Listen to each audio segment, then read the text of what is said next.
Јас пијам чаеви најмногу од камилица. Јас се викам Благој. Омилен чај ми е од шипка. Јас сакам чај од шумско машање. Чајот е секојдневно присутен во исхраната на децата, но освен името на својот омилен чај, тие малку знаат за тоа како се прави нивната омилена напивка.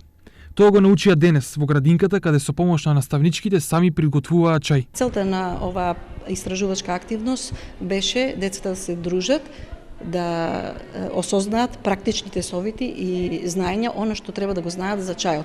Какви видови на чај имаме, кога треба да се консумираат, како да се консумираат, не само кога се тие настинати и во зимскиот период, туку секогаш да ги пијат чаевите. Тоа да им биде навика, бидејќи чајот е дел од секојдневната пријатна напивка. Освен како се прави, дечињата учеа и зошто треба да пијат најмалку по една чаша од омилениот напиток. Дали знаете дека чајот е многу корисен за нас децата?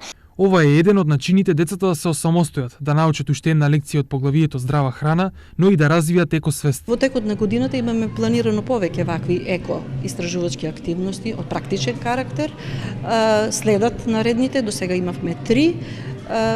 Им благодарам на родителите кои што денеска допринесува да оваа забава и активност биде попријатна, бидејќи нашата градинка е екоградинка, бидејќи и тие приложуваат своји напори. А навиките најлесно се учат преку забава и игра. Секогаш пиете чај, и кога сте настинати, кога сте здрави, чајот лесно се прави.